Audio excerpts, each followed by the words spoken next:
Ladies and gentlemen, the session is about to begin. Please take your seats.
Ladies and gentlemen, the session is about to begin. Please take your seats.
Ladies and gentlemen, the session will begin right now.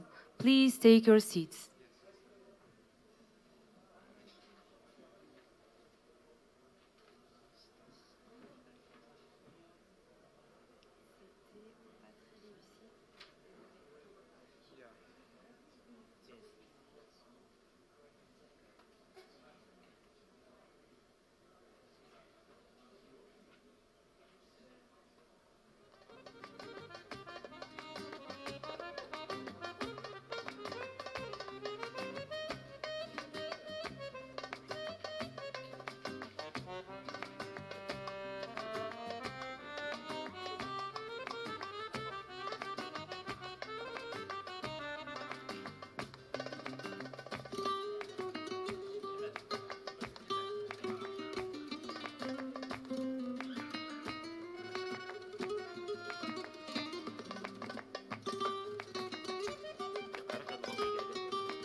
Ladies and gentlemen, the session will now begin. Please take your seats.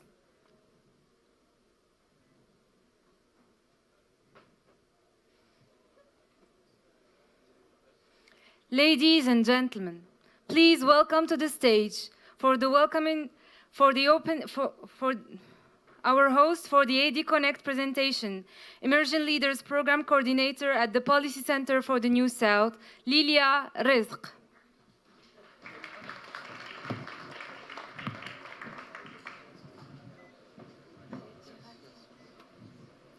Good afternoon, ladies and gentlemen. Welcome to the 8th edition of the Atlantic Dialogues Conference. My name is Lilia Rizk, and I work at the Policy Center for the New South. I invite you to take out your conference applications, your iPads, your smartphones, so I can walk you through this year's AD Connect. Is everyone following?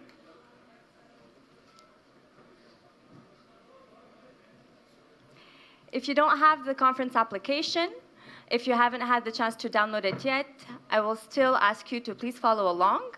If you've had issues downloading the application, you are more than welcome to go to the Spot Me desk, which is located right outside of the foyer, and they'd be more than happy to provide you with the assistance required for this application. We will now start with the main homepage. So if you take out your conference application, you will see a homepage with all of the main features of this year's application.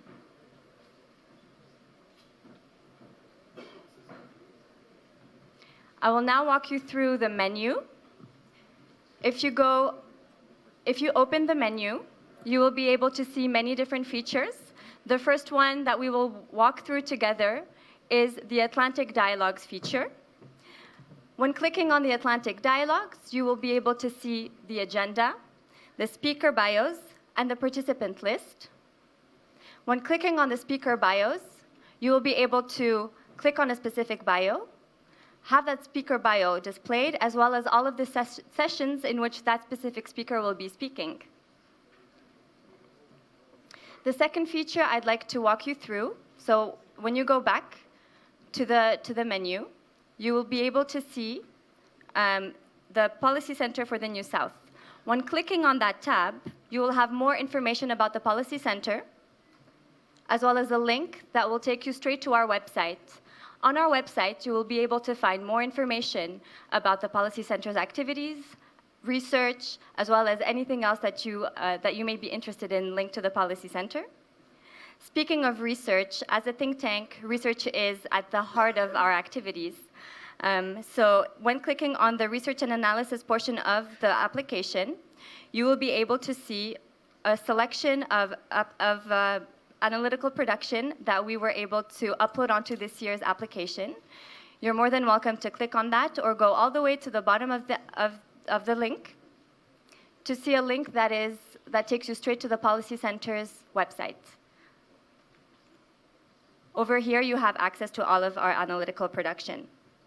I would also like to highlight that in this portion of the application, you can find the Atlantic Currents link. The Atlantic Currents is the report that accompanies every single edition of the Atlantic Dialogues. There was a launch this morning at 11 of this year's edition of the Atlantic Currents. And I would like to take this opportunity to thank all of the contributors that include research fellows at the Policy Center, as well as Emerging Leaders alumni, Policy Center partners, and friends of the Policy Center as well. The next feature that I would like to take you through is the newsletters. We have been sending newsletters this past week to the entire Atlantic Dialogues community that provides you with more information about the conference itself. Every day, we will be publishing and sending out a newsletter with a recap of the day's activities. We will also be uploading it onto the conference application, so we highly encourage you to check them out, and so you can have a good idea of what happened throughout the day. In that same spirit, there's the AD in video. The AD in video is a short video recap of the day's highlights as well. We will go back to the agenda to go into further details. When clicking on the agenda feature, you can see that it is structured per day with all of the sessions that will be taking place during the day, be they plenaries, breakout dinners, or evening sessions. We will take a first example, which is the first plenary session. When clicking on that session, you find the session description, the guiding questions, as well as the bios and photos of the speakers. This will be available for all the sessions that we will be holding during the Atlantic Dialogues, as said previously, the plenaries, the breakouts, and the evening sessions as well. We have color-coded the sessions, with plenary sessions being green, breakout sessions being yellow, and evening sessions in purple. And that is just to help you navigate through the application and through the sessions a little better. I would also like to highlight the bookmarking feature. You can bookmark sessions that are of interest to you. You can also bookmark participants or speakers, and this helps personalize the application for your interests and helps you find the people or sessions that are of interest to you a little bit more easily through the application.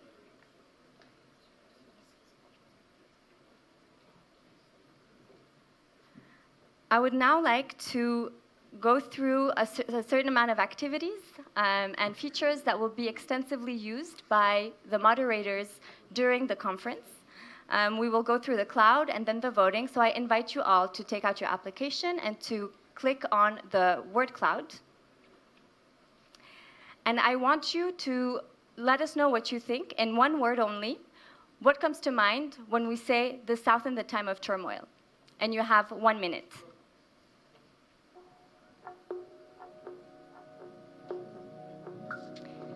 So as you're inserting the words that come to mind, there we go. We have a couple ones that are coming along.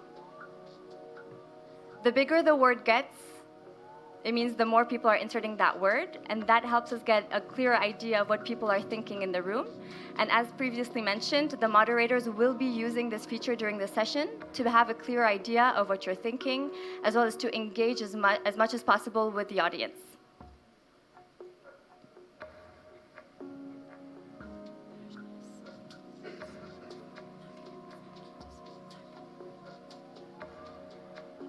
Opportunities, climate, inequality, Russia, development, more climate opportunities. So it's pretty positive. So your time is up. So this is what the word cloud will look like, and this is what the moderators will be using during the plenary sessions to engage with you as much as possible. The second feature that we will be presenting is the voting. So if you can click on the voting, it will look like the image that you have on the screen. And the question we would like to ask you is, how many nationalities are represented in the 2019 edition of the Atlantic Dialogues? You have 15 seconds to answer.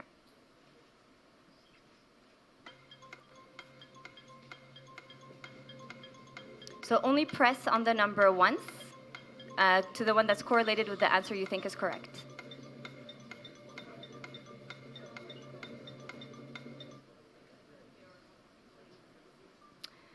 Well done. So we have 65 nationalities represented in this year's edition, which shows the diversity of the group, and it's something that we try to achieve every year in the Atlantic Dialogues Conference.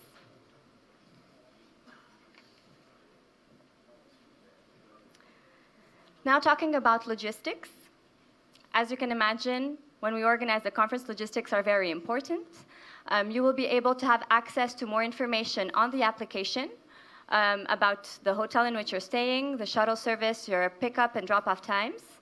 If there's missing information on the application that you would like to know more about, you can click on the Ask Logistics feature and send your question to our colleagues who will be able to respond in a timely fashion.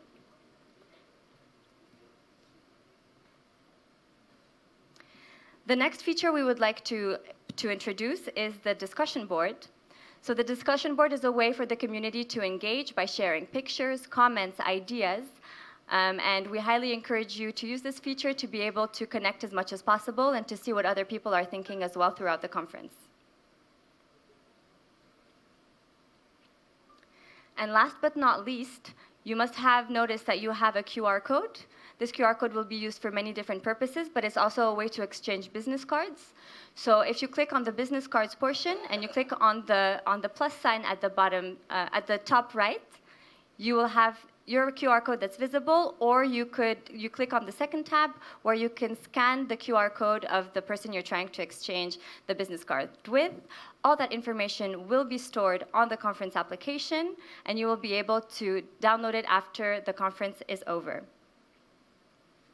So now that we have gone through the application, we want to make sure that you have all the information. If you have any further questions, you're more than welcome to go to the Spot Me desk that's located in the foyer, so right outside of the ballroom. You can also come to all of the Policy Center staff who would be more than happy to answer any of the questions that you may have, and our lanyards are white. So when you see people with white lanyards, it means that they're here with all of the answers to the questions that you may have. Thank you very much for your attention, and please enjoy a short video of a flashback of the previous editions of the Atlantic Dialogues. Thank you very much.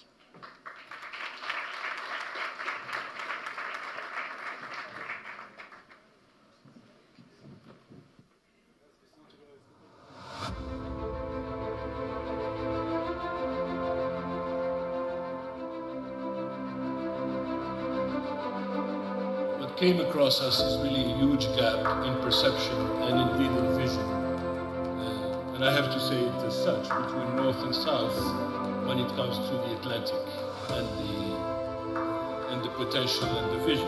How do we reset the policy agenda in this wider Atlantic community so it reflects the interests of these new powers and the common goals of all nations that border the Atlantic? Today about the empowerment that there is right across so many areas, so many communities. What value are national borders now, whether in Africa or in North and South America or elsewhere? So now when you are going home after this beautiful conference, you have two choices. Either you close the book, you say that it was really nice to be here, got new friends, new perspectives, new ideas. But you know, the world is still bad out there, you know? What can I do? Or you change the page to a new page. And being here, I learn from all of you. You are some of the most creative and smartest people in the world dealing with issues around the Atlantic Basin. Connecting with communities at the grassroots level, trying to bring the knowledge of expertise and science, which we believe in, to local communities all stakeholders to build together better policies by involving the populations. Africa is young. The rest of the world is aging. But we're ready to take on that challenge because we're ready to change Africa. We're ready to make sure that the millions of people of Africa will have the same opportunities. The potential of Africa with a very young population that is now being educated and is in fact really ready to play their role. I think to always expect the worst and hope for the best.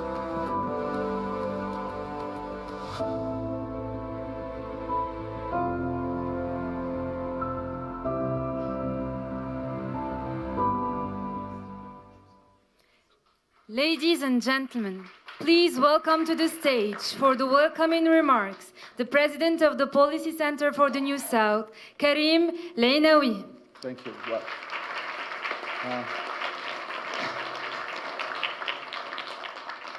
Well, so many friends. Welcome, presidents, ministers, ambassadors, president, directors, and most importantly, friends. Recognize lots of friendly faces.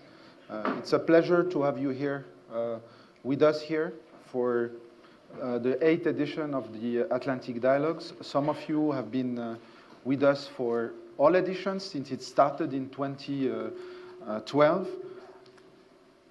I have to tell you, this year is the most... Can we reduce the echo or you give me another mic? So all of you have been loyal to the idea, have been passionate about it. And when we started, the founding fathers, you saw them, Chairman Terhab and Craig Kennedy. So someone is trying to destabilize me, but you will not win. Ça marche, messieurs de la technique. C'est bon?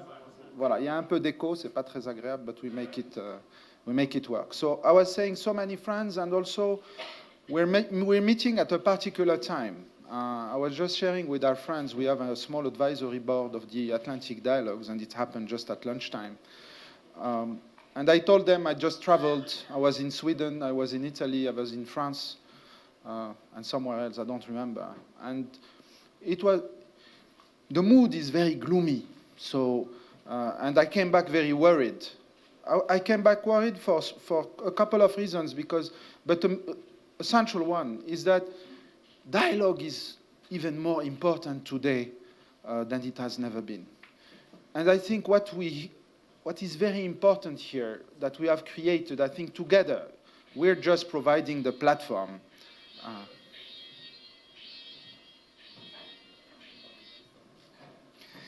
Somebody is really trying to destabilize me.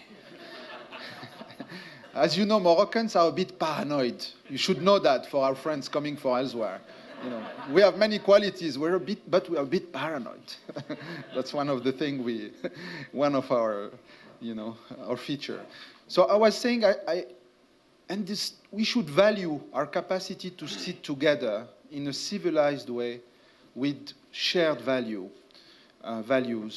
dialogue, the belief that facts are important, that science is important, and that we can agree to disagree. We can have an open and civilized dialogue on very important issues. And that's really what is at the heart of the Atlantic Dialogue. And it's here, we believe, us here in the South, in a way, but not in a divisive spirit. We invite the North here in Morocco, on the Atlantic shore, on behalf of our friends in the global South, in Latin America and the rest of the continent, in Africa.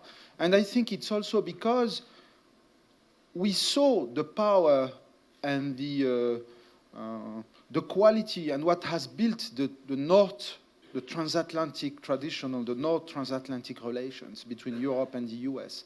It has brought a lot to the world. It is challenged those days, but it has brought a lot to the world. We have to recognize after the Second World War. And this is also in that spirit that we invite you here. And I think that it's also what you share with us. And I think it is very important And we have to cherish that, and we have to also to gather our energies in very difficult times. As I said, a couple of travels last month in Europe, everybody is worried.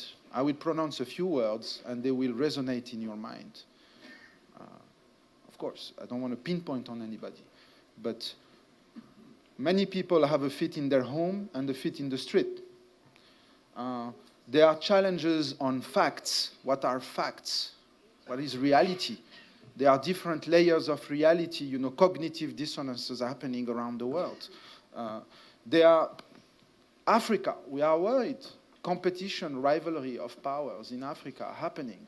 Views of Islam, competitive view and the sort of hegemonic view of Islam is competing in many countries. Trade, protectionism rising, multilateralism being attacked, and the list is very long, and there will be many panels about that. And we stand for something here in Morocco with our values. We're a bit paranoid, but we're open people. We want to reach to others. We like being in touch with others. We like to be, in the sense of community, family. One important value in Morocco, if you have not, we're not very, familiar with us, we like to have everybody under the tent. And this is why Morocco is where it is today. It's not perfect, but we're all under the tent, able to discuss and to solve our conflicts and different views that we have as any society. Very important, everybody under the tent. One of the spirit of the Policy Center for the New South, but also the university that has been created and spearheaded by OCP, not very far away from here, and some of you are also aware of that, is also to create safe space. Safe spaces where we can have serious discussion, open discussion, saying what we think and not being sort of cornerized or whatever, being able to be listened to. And this notion of safe space is very important for our young leaders also, emerging leaders that we are here, because one of the challenges also, it's a change of generation. How do you give space also to the new generation? How do you harness their energy? Because, friends, energy is a decreasing function of age. I just turned 50 this year. I'm discovering it. And it's not theoretical. It's really what happens. What to tell you? It's also, as think tanks, we've been created 5 years ago. Interesting instruments, but we're also, I feel, part of the legacy already. Institutions with their ways, with their traditions. Our strength, research-based, but also we think when we've published a piece and posted it on the internet, end of the story. Not at all. We need impact. How can we have an impact together? And if you take this room, it's a fantastic energy, such an experience accumulated, but it's so difficult for us to coordinate ourselves with a common goal. And this is the discussion we had at the lunch with the advisory board of the Atlantic Dialogue we have, and I want to thank all the friends and the several think tanks that are with us. How can we go one step beyond and have an impact? How can we sort of harness this new category of international affairs that we're trying to create, this broader and wider Atlantic, together with our shared values to have a stronger impact? How we can contribute to do that? And how we can, of course, join our energy to make a difference. Because we are being disrupted, Arinder. You know that. Like everybody else. We like to publish, we like to do conferences, but this is being disrupted as well. And there are other self-organizing institutions and forces that are not that enlightened, I would say, around the world, that are fighting. So these are special times. And I will conclude on that. And it's not because we're not objective, but I think Africa has a message. There is a special wisdom in Africa that is worth listening to. Long ancestral wisdom on the continent that is very, very important and that has many lessons or inspirations to give to us. And this is why you should make sure to do less emails during these 3 days. I'm not saying that I will do that. Less WhatsApps, less whatever. Try to be here, mindful. You are a fantastic crowd. Make sure you talk to your neighbor. Don't hang up with your counterparts. Particularly, this is a message for Moroccans. Open people, many qualities, but paranoid, and they tend to congregate among themselves. You'll see them. They like to stay among themselves. You know why? Because they like to be under the tent. Their quality is also their drawbacks, like always. Your strength is your weakness. So make sure fantastic people, they're worth to be discovered. I know the dynamics of conferences. Make sure this is a conference where you have space to discuss in this room. This is not a collection of speeches. The moderators are highly professional, and they will devote 1/3 to 30% of the time of a specific panel to a discussion with the room.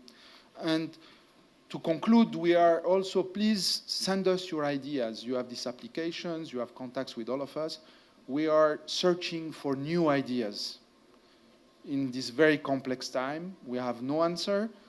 Some visionaries, people created this back in 2012. Here it is, 8th edition.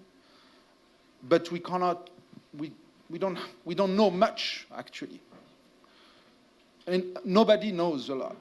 But as a group, we know a lot, and we are strong on that. So let me again thank you heartfully. Thank you very much for being here. It's really a pride for us.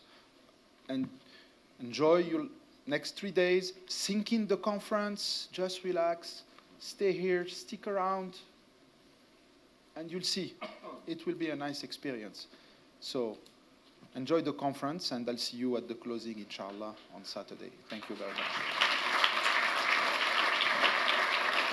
I'm supposed to introduce the next session, so Richard Lou is moderating the next session, but in between we must have a video.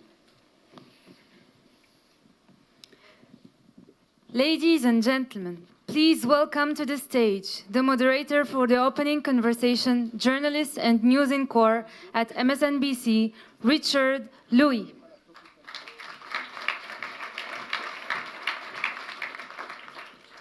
Well, welcome, Atlantic Dialogues. Number 8, it feels like a lucky number. It feels like a good start to some important and intelligent conversations. As you saw in the opening video, this is a special gathering.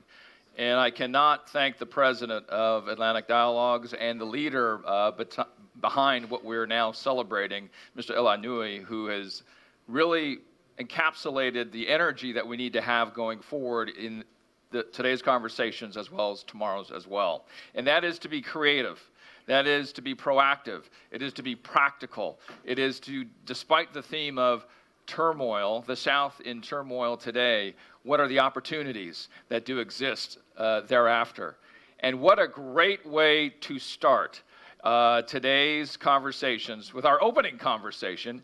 And for me, I was a little starstruck because as an old news anchor at CNN Worldwide, there was one leader's name I pridefully loved to pronounce in the newsroom and made sure everybody would say, do you know how to pronounce his name? Because it sounds beautiful. And it's a very important name if you're from the continent of Africa as well. And so today I get to share with all of you a conversation with the former president of the Federal Republic of Nigeria. And when we think of the name Olusegun Obasanjo, it means a lot to many in this room. So ladies and gentlemen, please give a warm welcome in our opening conversation to the former president of Nigeria, President Olusegun Obasanjo.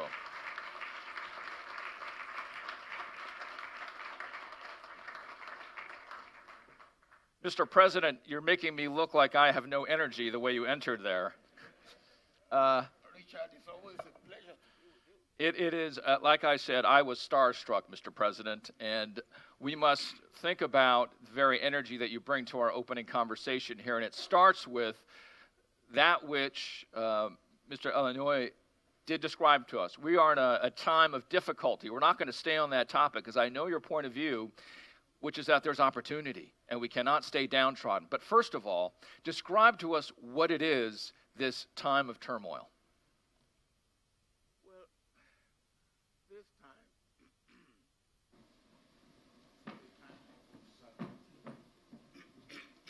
thank you. Including the microphones, also uncertain. Even that is uncertain. If I may go back a little bit, please. Then we will see why we are worried and why we should be worried, but we should not be unduly worried about the situation we are in. In the last century, within the first 40 years, there were 2 world wars. And that gave the world a jitter. And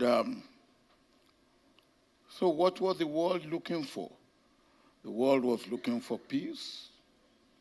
The world was looking for security. The world was looking for stability.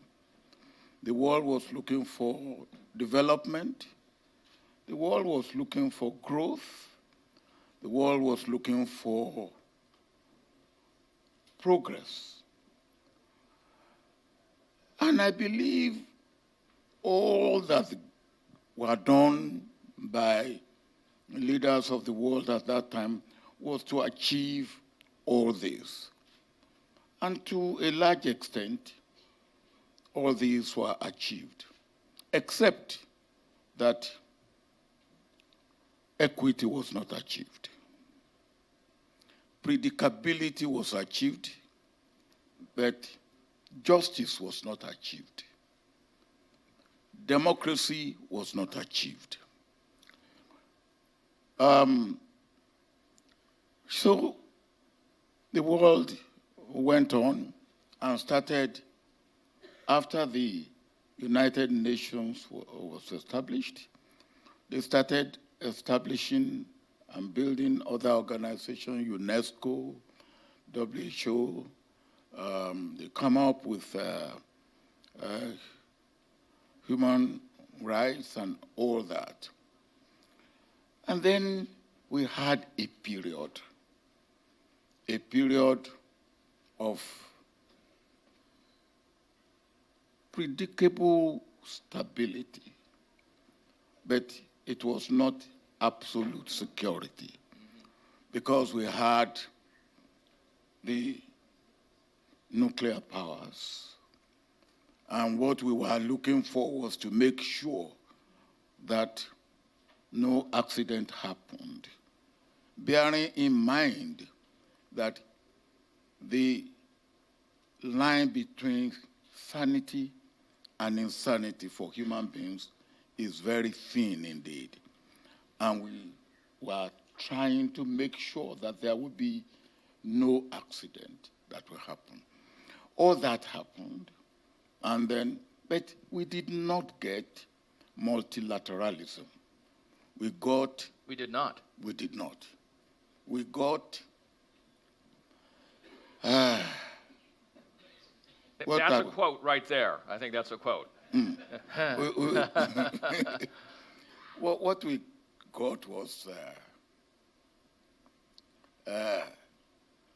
we got two poles. Two poles. And we got bipolar world, not multilateralism.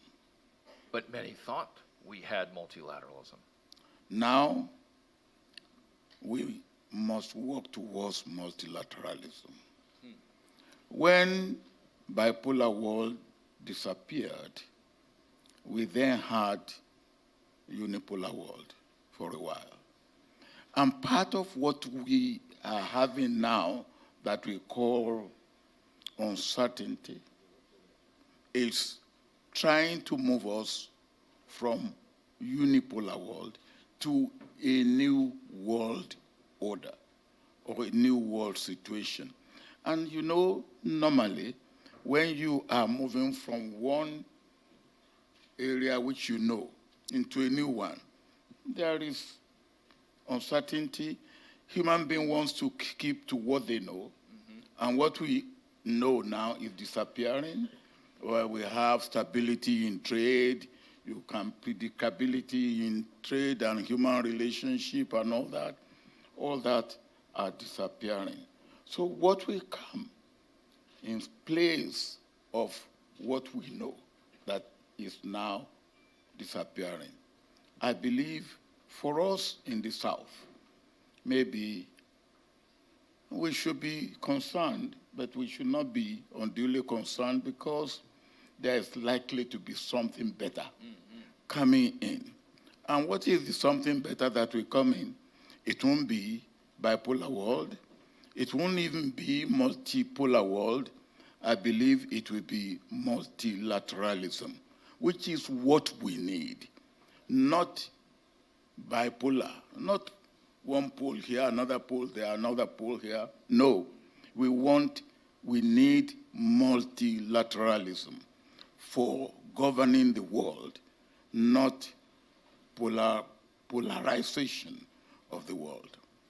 In the generations where you have spoken to leaders in the South, in the North, globally, and you think of the chapters that you have experienced and been part of the decision-making and thinking, what will the past, if you look at the next chapter, what chapter in the past looks a lot like what the next chapter might be?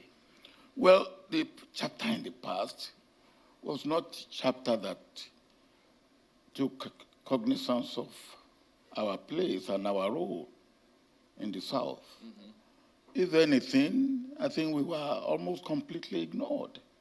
That's what happened in the past.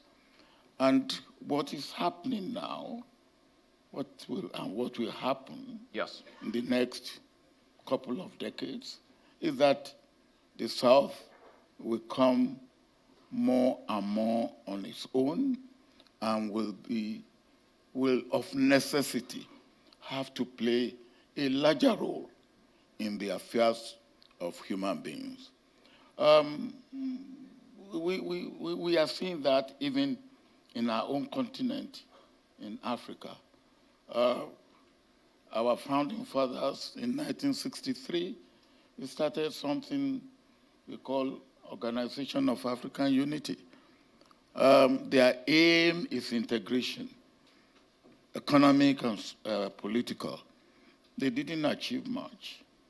But last year, for the first time, African leaders come together to form and establish Africa Continental Free Trade Area, the largest number of countries coming together in one market. It is unique. It is significant. And if it works, and there's no reason why it shouldn't work, we will have a large market that will compare with any other market in the world. Now, when you have a situation like that, and you have China, you have India, you have Europe, you have America, I think you are talking of multilateralism, which I'm talking about, not polarity. I said in jest, I also said in seriousness in the newsroom when I was working at CNN why your name was so important. It is what you defined during a period, an era of leadership in the South. If you now had the ears of all leaders in the South and they leaned over to you and said, Mr. President, can you give me a piece of advice here? What would that be? I would say we should now be doing what we are doing well. And part of what we are doing well is what we are doing here, dialoguing. One of the things we never did well in the past is that we not even talk among ourselves. And therefore, we open ourselves to being talked to. We open ourselves to received ideas, not our own ideas. Now, let us talk among ourselves. Let us dialogue. Let us, even if we have to disagree among ourselves, while we are talking among ourselves, let us disagree. And let us disagree to agree so that we can present a common front. That we were not doing before. Now we have started doing that. And then we should do more of that. More of that? How does that fit into, and I'll just look at a recent headline of modern years, and that's the Africa Trade Agreement, 54 countries signing on. What does that say about where this dialogue is or is not? Well, as I said, for the first, almost 60 years of OAU, Africa as substantially an independent continent, we struggled among ourselves. We tried to really forge unity or integration. We fought against colonialism, we fought against apartheid, we succeeded. But we did not get the economic cohesion and integration that we are now getting. And I said the year 2018 may be regarded as one of the greatest years for Africa since independence. A number of things happened that year. One, we have this thing that we call open sky, which means if an airline from one country is going to another country, it doesn't need to go and sign a number of agreements. That's number one. Number two, we started something we call intra-African trade fair. We've never had that. And it's going to be every 2 years. We had the first one in Cairo last year. Next year, we are going to have the next one in Kigali. Where the third one will happen, I don't know. Maybe here, I don't know. It can be anywhere. Now, that is very good. Mm-hmm. The third thing was that we now are talking of common passport. And some countries, before we get to the common passport stage, say, well, look, you get visa on arrival. And many countries have introduced that. And then on top of that is the African Continental Trade, Free Trade Agreement. So these are good. And they are, in fact, for me, and I believe it should be for all Africans, something that we should be proud of and something that we should work at. We shouldn't say, yes, we have signed agreement. And for the first time in Africa, we signed an agreement. Within a year, it has been ratified. We have got enough ratification for the agreement to be launched. So the agreement was launched. And by 1st of July next year, African Continental Free Trade Area Agreement will go into operation. And we still have a long way to go in the area of providing infrastructure, in the area of protocols that have to be harmonized, rule of origin and all that. But let us make a start. And we are making a start. And it seems like it's a counter-narrative, isn't it, certainly, Mr. President, when you look at what's happening in the South.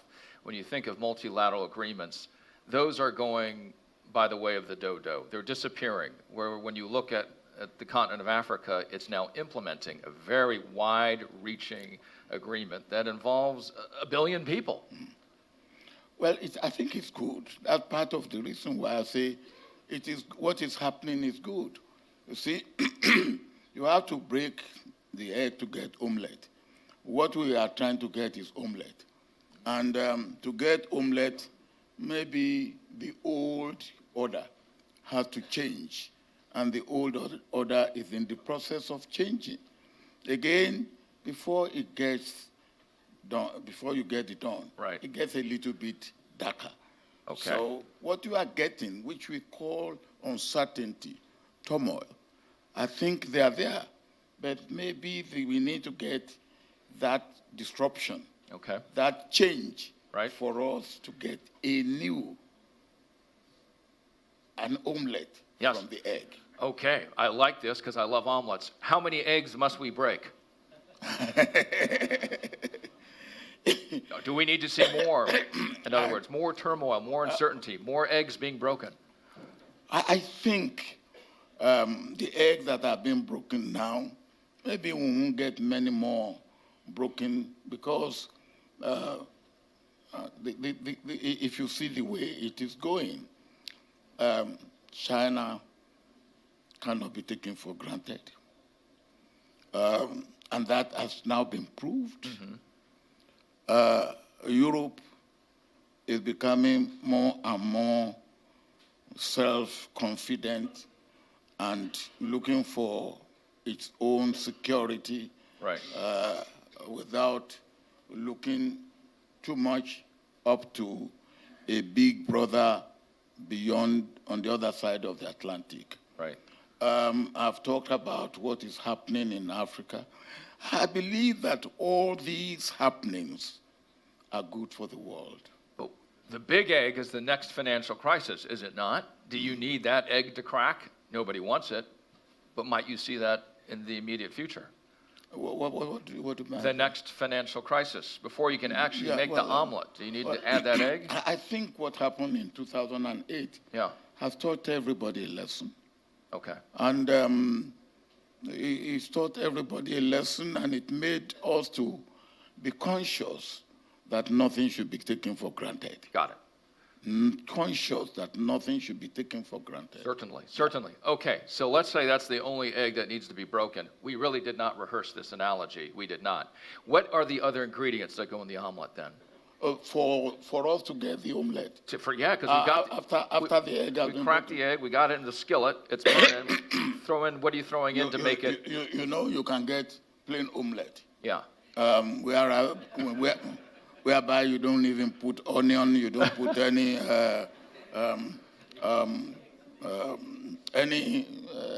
ingredient. I believe that. But I'm thinking like brain power. I believe that the way that we have to go, we will need to have some things in the omelette. Right. Infrastructure. And in fact, we cannot go without having some ingredients in the omelette. Right. I've talked about infrastructure. Yes. Now we are living in an age of digitization. Digitization, there's nothing you can do without it. We are living in an age of technology, artificial intelligence. You cannot wave it off. And it will have to be part of our consideration for the new world order. In the opening, we hear about disrupting technology. Yes. I think technology will disrupt a little bit more. We cannot have the omelette without considering climate change. We have to, because if we don't do that, well, we will be consumed by it. And for people to say that, look, climate change is the imagination of scientists, I think that is probably, I would say, the most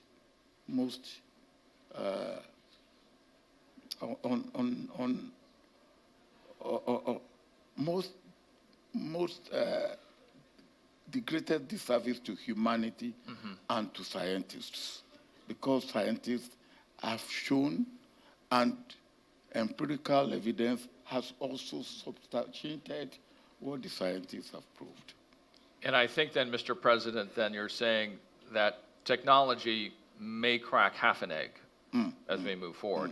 Speaking of this very space, I want to get into, because when we think of technology, the brains, talent, something you focused on certainly as leader of Nigeria. How do you develop the talent, an international talent, a talent pool that comes and goes, basically brain circulation as opposed to brain drain, right? That big debate in West Africa based on the West African miracle, and Nigeria being a benchmark of what has happened there. But by the way, relevant to that conversation is the emerging leaders, the next generation of leaders, and I think they're here. I don't know if you can stand real quickly, so we can, as well as the alumni. They were spending 3 days talking about the Atlantic Basin.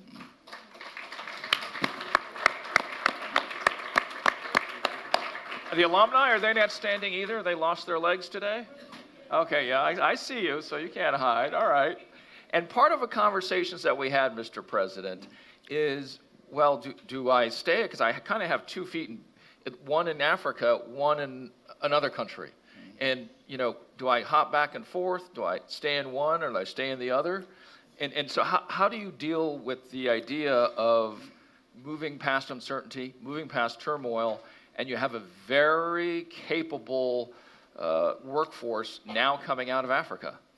I think one of the things that technology is doing is that I don't know how long for when offices will be less important and what will be more important is your laptop and what you have here. And we are getting to that by the day. So it doesn't matter where you are today. What matters is your intellectual property and how you can deploy it. Only yesterday I was at a meeting in a city north of Nigeria, in Kaduna. Mm-hmm. And I met 300 young people in what they call Tech Hub. And it was financed by World Bank and Rockefeller Foundation and another group. And what are they doing? They are learning and acquiring skill on digitization. And some that have gone through the process have now become what we call outsourcing. So you now have people, organizations in America that are using Nigerian base, and even they teach them how to speak with American dialect, so that when they speak on in this outsourcing, they appear to be American, but they are speaking from Nigeria. Mm-hmm. Now that is the sort of thing that is happening, and with that type of thing happening, you see, these people. I was telling them yesterday. I said, look, I was BBC. They say, what is BBC? I say, I was born before computer. And and I said to them, you are digital babies. I never had anything about digital when I was growing up. You grow up with digitization. And that must not be taken for granted. The world is changing. And what is important is that this new world, Africa is going along, moving along with it. It's not landing men on the moon or sending rocket to the Mars. It is here. And our people are becoming part and parcel of it. As we finish up our conversation, and I wish we had hours to speak, Mr. President, we have a couple of quick questions I wanted to ask you. You talked about technology. What is your favorite tech device? What do you love to use? Let's see what he pulls out of his pocket. Okay, no brand associated with, but you are now post-PBC, I guess, huh? You and I were talking earlier, and there's a reason why I'll bring this up again, Mr. President. What does your name mean? Yeah, Olusegun means God wins. God wins. I don't know. My mother thought that I overstayed in her womb. But I believe that... How did she tell you that, Mr. President? No, she said, well, 9 months normally, and she said I was 12 months. I believe she must... Then you were evicted. I believe she must have miscalculated. So when I was born, it was a relief for her that, okay, God has saved her, so it is God winning, and that's where Olusegun, God wins. And then my father, whose mother died when he was young, and of course, and I got married, had a baby, and the first child happened to be a boy. Then believe that it is the father that has repaid the day. So Obasanjo means king has repaid the day. God wins and king repays the day. All meaning that within my family, my mother was saved, and my father felt that there had been some form of compensation. And I live up to that. And as you look at the thinkers and the leaders in this room, those who are participating in this conversation, what would be your 30 seconds, your 60 seconds of wisdom of how we might repay the day? Oh, then the only way for us to repay the day is to move away from what has not been good for us in the past and embrace what is good for us now. The former president of Nigeria, thank you so much, sir. President Olusegun Obasanjo.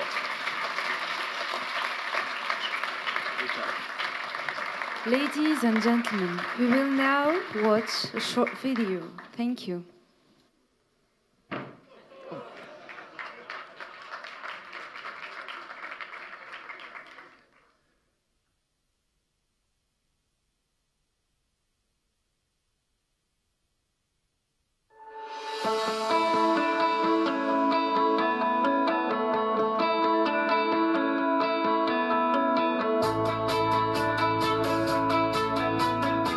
Populism is a label used to categorize the electoral rise of far-right chauvinistic and xenophobic parties. Populist leaders try to establish direct communication with the people as they act as the only source of political legitimacy. All other political or social actors can either follow their lead or be considered as enemies of the people. The digital revolution and its ubiquitous interactive social media have strengthened this global trend. Emotions have displaced debate, programs, and even traditional political representation. Is populism the new normal in national politics? How can remaining national and international institutions manage a presumptive crisis of populism? Can democracy survive in the age of social media and permanent personal interactions?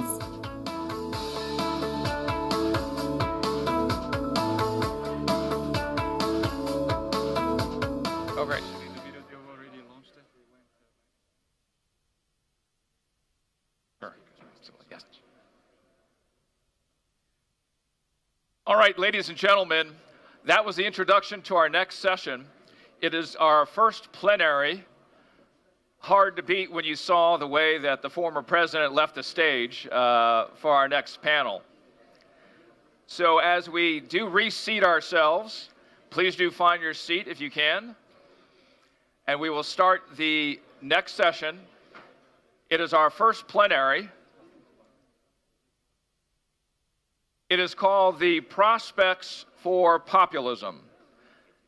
And we have an esteemed panel, ladies and gentlemen. And if we give them due respect as they come to the stage, that would be great.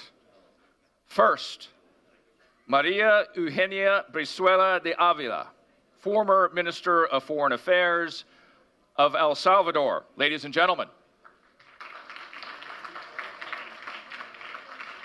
The former Minister of Foreign Affairs of Spain, Ana Palacio.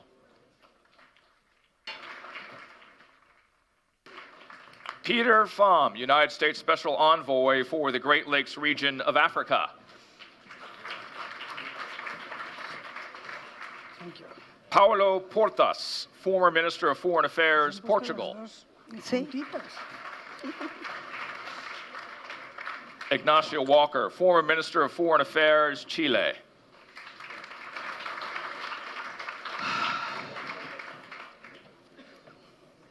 Now, none of you jumped onto the stage, and I thought after we set the standard at the last session that one of you might consider that. Nobody wanted to do it?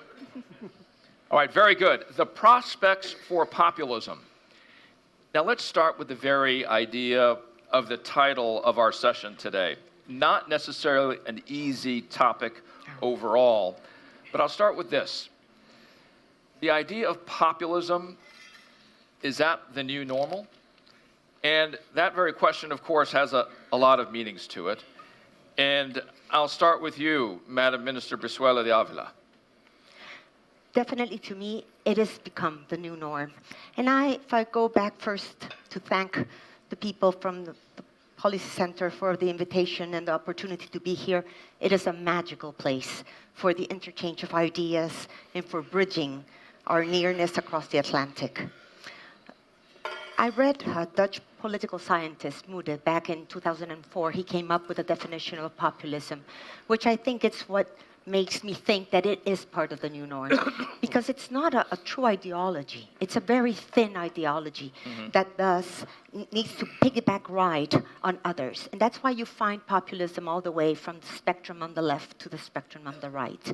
And the basis that it has is very simple, is that there is a division in society that juxtaposes the people, which are supposed to be good, and the elite, who are supposed to be taking advantage of them. So on that very small basis, you find then the populist movement of trying to bridge and bring the goodwill, the good for the people, in detriment of those who are harnessing power and elective challenges. So that is why I do believe it is a new norm, because it's so simple in that discourse, because it works. It's a simple way of explaining to the people in a storytelling where there's a villain and there's a good guy and a bad guy, and who then can be pinpointed as the culprit. And so that is where our big challenge starts. How are we going to surpass this? Mr. Minister Walker, based on what Madam Minister Brizuela de Ávila has just kicked us off with, what is the idea of populism you believe in Chile? Well, many people have asked about Chile in the last weeks or so. Let me just tell you that coming from Chile is very easy to understand the topic of this conference, no? The South in times of turmoil. And let me just share to you, because I've been asked about this, and not only in Chile, what we could call 3 lessons that at least I have tried to learn from this recent experience in the last 50 or 60 days. And it's not only a matter of Chile, it's Ecuador, it's Hong Kong, it's the Yellow Jackets in France, it has been Great Britain and Catalonia and so many other places. You know? But at least coming from this recent experience, 3 lessons, you know? Only the headlines, so we can discuss. First, I would say that economic forces and market forces do not act in a political and institutional vacuum. So perhaps one of the mistakes that we've made in Chile in the last 30 years, which I consider to have been a quite successful cases in many ways, is to have put too much emphasis on questions of growth, of fiscal responsibility, of macroeconomic stability, which are major assets in any country, but not understanding that economic and market forces do not act in a political and institutional vacuum. So the legitimacy, for example, of political elites, of political parties, of parliaments, of the constitution, which is a major issue today in Chile, is one of the lessons. So my first headline is the primacy of politics and institutions. No? Economic and market forces are not autonomous forces. That's my first lesson. The second lesson is that modernization is by definition, it's per se a disruptive process. And this is very much in the textbooks of political sociology, no? From Samuel Huntington and so many others, in terms that modernization leads to social mobilization, to social unrest. And what is perhaps particular or specific about the case of Chile in the last 30 years is that an accelerated process of growth, of development, of modernization produces a lot of tensions and contradictions and inequalities. So it's up to the institutions, again, to channel, to process, no, that social and conflict. So social unrest, social malaise, no, social protest, social mobilization is not a pathology. No, it's part of a process of modernization. And the third lesson coming out of this experience, which is not only about social unrest, but about the question of violence in so many countries around the world, is that we don't have to lose sight of the old traditional definition of Max Weber, no? Of the state being the monopoly of force. So the great challenge here is to avoid the privatization of violence. Whether it be terrorism, we're talking here in the morning, or micro-traffic or narco-traffic or organized crime, those were realities that had been in our country below the surface for many years. But we had not paid enough attention because we were too focused on the economy, on growth, on fiscal responsibility, on macroeconomic stability. So whether it be a democratic or an authoritarian regime, and of course we're talking about democracies in many ways, no, we don't have to lose sight that the state has to exercise the monopoly of force, no? And you cannot allow for the privatization of violence, with a sense of legitimacy, of course, of that use of force. Those are at least three lessons that perhaps we could share with our friends from so many countries about what has happened, at least in the case of Chile, in recent weeks. And Mr. Minister Walker, thank you for being so practical and straight to this is what we can learn and what we can put in our pockets and move forward. Madam Minister Palacio, when did this cycle start of populism? When might it end? Well, first of all, I would like to pick up from where Minister Brizuela left. Why is there this elites versus people? Because this way we will understand what we are speaking about. Because frankly, today in Europe, in the European Union, when you see populism, there is a knee-jerk reaction thinking about fringe parties in the extreme right or in the extreme left, normally nationalist, this. But the truth is that populism is pervasive, at least the forms of populism. If you allow me just one of the best leaders of the liberal status quo, President of the French Republic, Macron, he uses the tools of populism, this dialogue with the citizens, these declarations, these short messages like brain death of NATO. This is typically populistic. So populism is everywhere. Now, how does it start? It started progressively with the distancing of the government and the governed. We are seeing two parallel processes. The first is the complexity, the progressive complexity of government, of laws, of regulations. At the same time, there is this mirage that there is transparency everywhere, and that me as a citizen, I am there, I go in the internet, and in the end, this creates frustration. This creates expectations and a frustration. And this is the origin, because at the second parallel process is that the les corps intermédiaires, the intermediate networks, the president of the Policy Center mentioned two things. This idea of time to speak, open, broad dialogues. Well, from extended family to this idea of neighborhood, to all this is broken. The citizen encounters himself or herself more and more as an island. And an island that paradoxically is connected on very narrow topics through the echo chambers of the internet or through just being interested. We miss this, and this is a process. So we need to see how we can revert this process of isolation.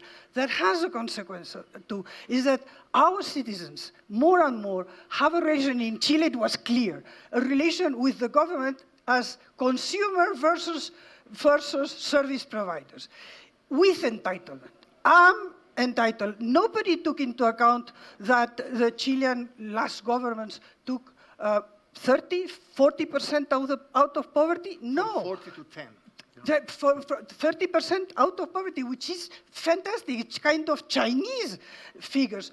Because this, frankly, no. But because in Chile, not in China, in Chile, because of the system, because of this liberal democracy system, this provoked an entitlement of, I am entitled, I have a right to. So this is the origin. It manifests itself in very different ways. And, I mean, you will ask me, but just in case, I leave it here. Keep these networks, keep the extended family, follow the advice of the president of the Policy Center. Take the time to speak, not to be isolated in the web.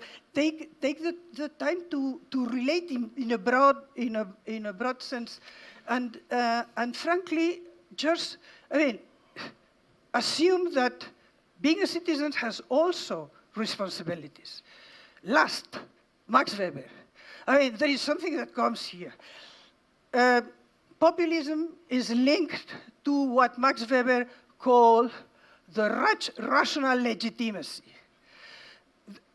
Us in the European Union, we have been very blunt on this idea that the rational legitimacy, traditional legitimacy, is to be kept.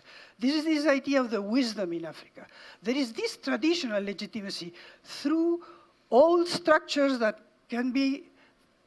are forms of organizations of society that have an important value, and where in Africa, of course in Morocco as in Spain, we have this traditional legitimacy through the monarchy. But it's not just that. It's this idea of anchorage of the people. This, I think, is where we have to go, because the danger is the third kind of legitimacy, which is charismatic legitimacy. And frankly, I leave you with this figure. 49% of the Italians wish for a strong man, which is strong. Un uomo forte. 49. Duce. Mr. Minister Portas, populism, nationalism, put those two together for me, or don't put them together at all. First of all, thanks OCP and the Policy Center for the opportunity of these debates and the invitation. I tell it's a part of, but I would state first that populism is a Western disease. Sorry to warn you about reality. Half of the planet is not debating populism because half of the planet has no democratic regimes. First of all, it's our disease, considering Europeans or Americans or some populations culturally influenced by our rationality. Second, there are usually the liberal press in the United States uses populism to insult. It's becoming the most democratic insult in politics. You're populist. But you have populists from the right from the left and from nowhere. Sorry to say again. Okay, Donald Trump is a populist, Boris Johnson is a populist, and Salvini is a populist, and Viktor Orban is a populist, and Podemos in Spain is not a populist, and Hugo Chavez was not a populist, and even more provocative, Bolsonaro is a populist. Yes, but Lula was also a populist because he used the national budget to new caciquism, which is paying the voters. Okay? So it's a Western disease, but it's not a right-wing disease, as some want to explain. It's a much more shared phenomenon. And the third thing I want to call your attention is there is a direct link between populism and digital democracy. Some weeks ago, Facebook announced, just Facebook, that they have matched and erased 5.4 billion, I insist, billion in the American sense, accounts and in Facebook. Falsification and hate rhetoric. 5.4 billion. If it would exist an authenticity link between profiles and citizens, it would be 60% of the global population or 70% of the global population. This is an industry of manipulation, falsification, violence, extremism, and they act, and this is my point. I prefer the limits of representative democracy to the virtues of direct democracy.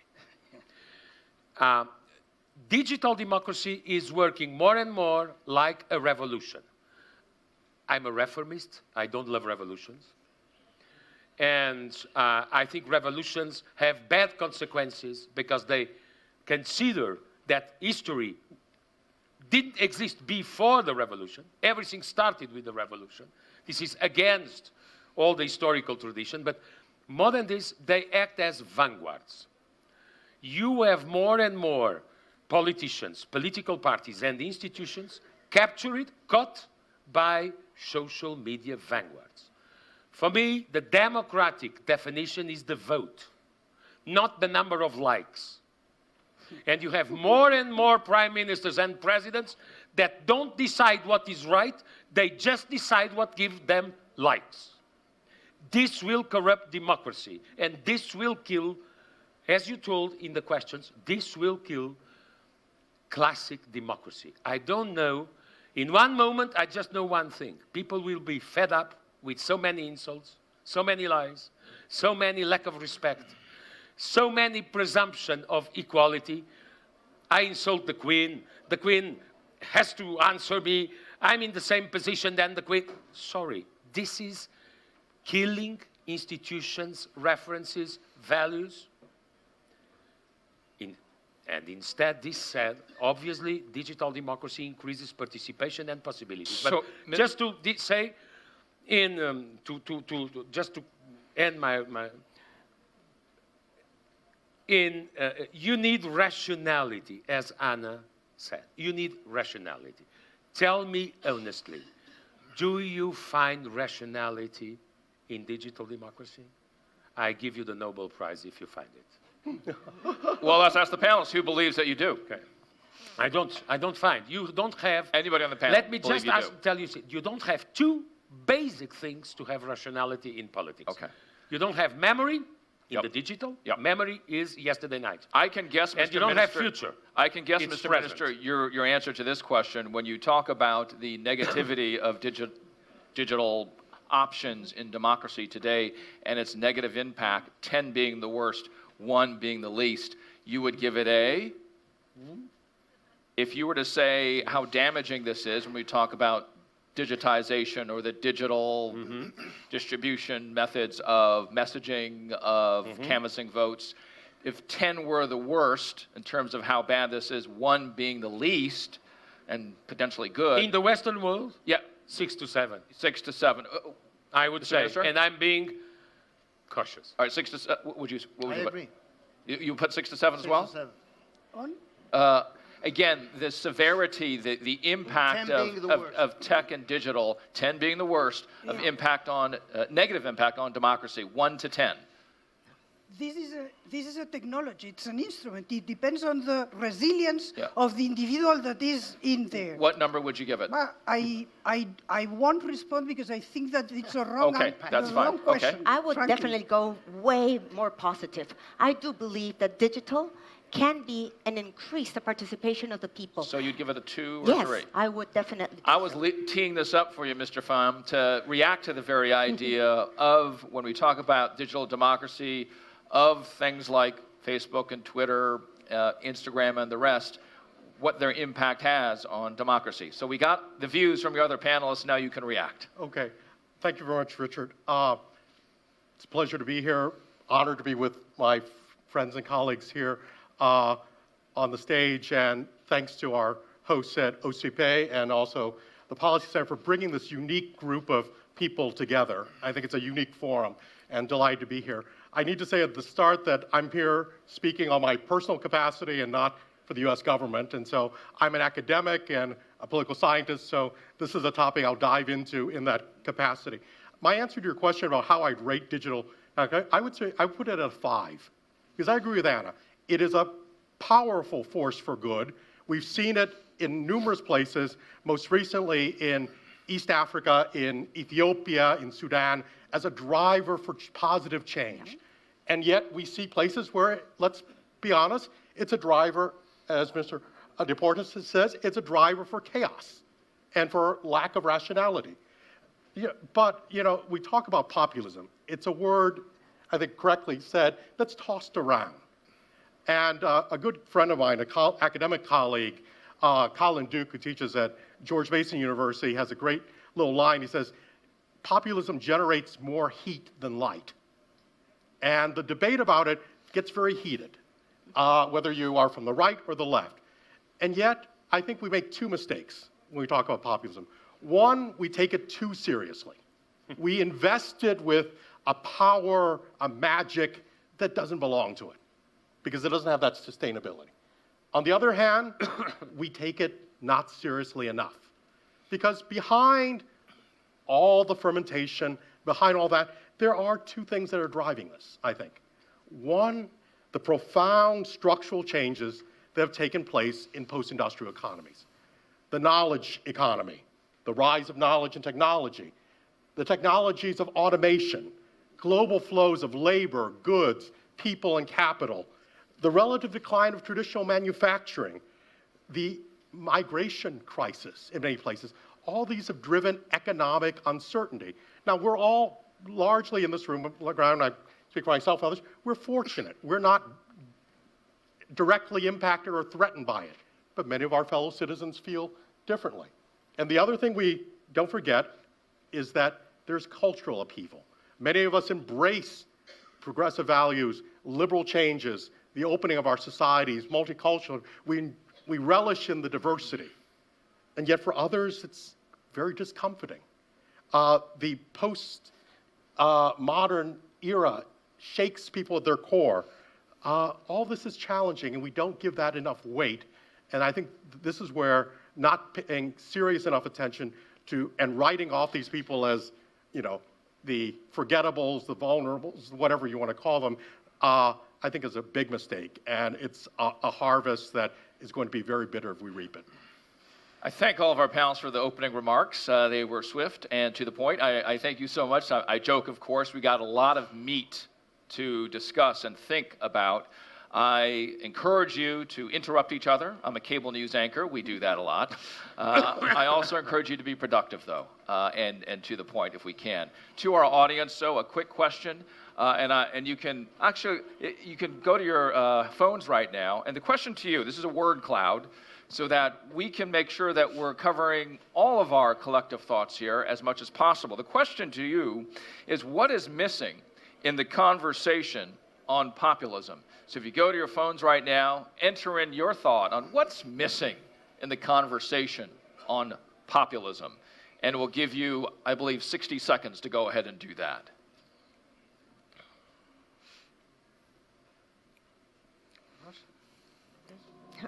Do we have word cloud music?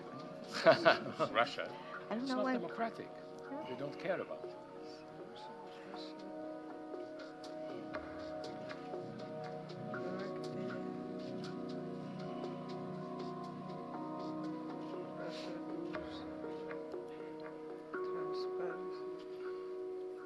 Hmm.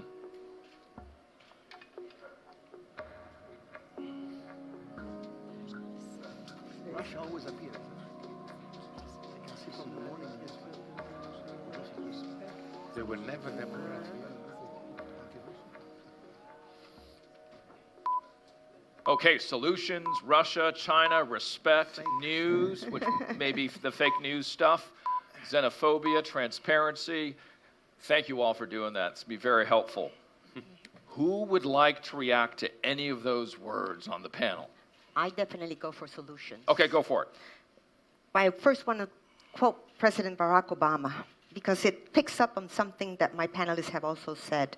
The rise of populist movements, he said in a speech last summer, has helped spark a global boom for the politics of fear, resentment, and retrenchment that pave a path to authoritarianism, that is, authorities. And that is what Anna was talking about, that possibility that sparks. And why? Because populism is dividing society through hatred. And it breeds on finding those gaps in democracy in which we have not been able to deliver on what is promised. So if I look at the possibilities of solutions, solutions have to come especially not on anti-populist agendas, but on more ideological agendas, on educating our people, on being even more transparent, on taking advantage of technology the way that it is presented, that we can thus communicate even better with our people. That's what I wanted to say. Focus on solutions. Okay, Yes. Thank you so much. I would like to focus on solutions as well, because I have said, and in fact it's underpinning what Minister Brizuela has said, is that what we miss is the translator of a very complex conversation of governance to the normal people that feel frustrated because at the same time they have this mirage that they are entitled and empowered to be there. Now, I think that we have to restore, keep, and create these networks, these ample networks that are not sectorial, that are not just unidimensional. It's very interesting, and a study by Edelman on trust. Edelman, the big communications company, the American company, and speaking with them, they were a bit surprised that more and more the place where individuals put their trust is the business. And if you see, not having parties, not having unions, not having real family in the West, because I fully agree that this is mostly a Western, because it's linked to this rational legitimacy that I was speaking, they put on business. So, a silver lining. We have seen in June the Business Council in the United States understanding that business is about much more than having benefits, that it's not the shareholder, it's the stakeholder. So what we are seeing there is a network that did not exist, because on the contrary, the business was a very sectorial, unidimensional, just being expanded. So I would be optimistic.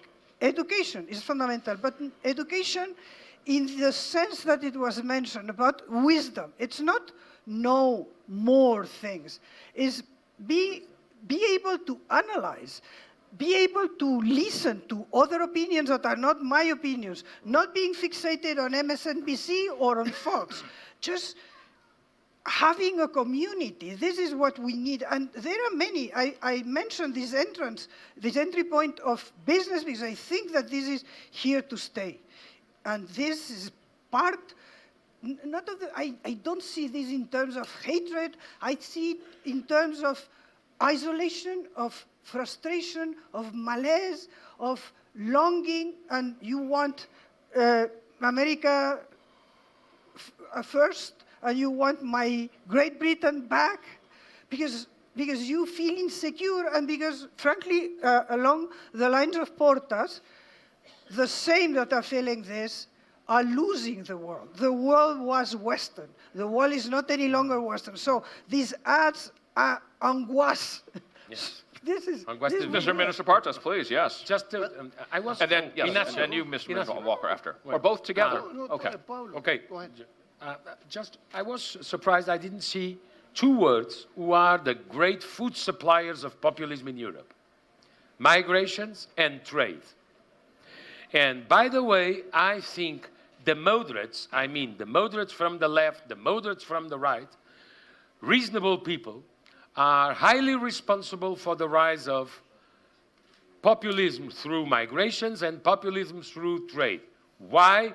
Because they withdraw the debate. There is a lack of intellectual fight trying to explain in a rational and very evident way what free trade did for a more fair world. You live in a world of perceptions, not realities. Sometimes perceptions have no relation with facts. I remember two years ago, the best opinion poll survey company in UK asked the British, do you think the world is going for better or for worse? 70% for worse. Sorry? How many children in school and not at work?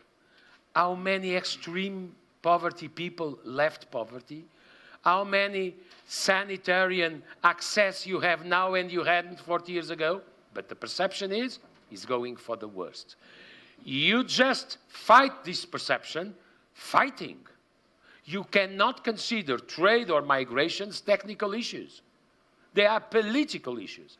By the way, in Europe, fair to say, as we all know, we are becoming an old continent. In 2040, the average age of an European will be 49. The average age of an African, 20. We need, with these demographic rates, Europe needs, obviously, migrations.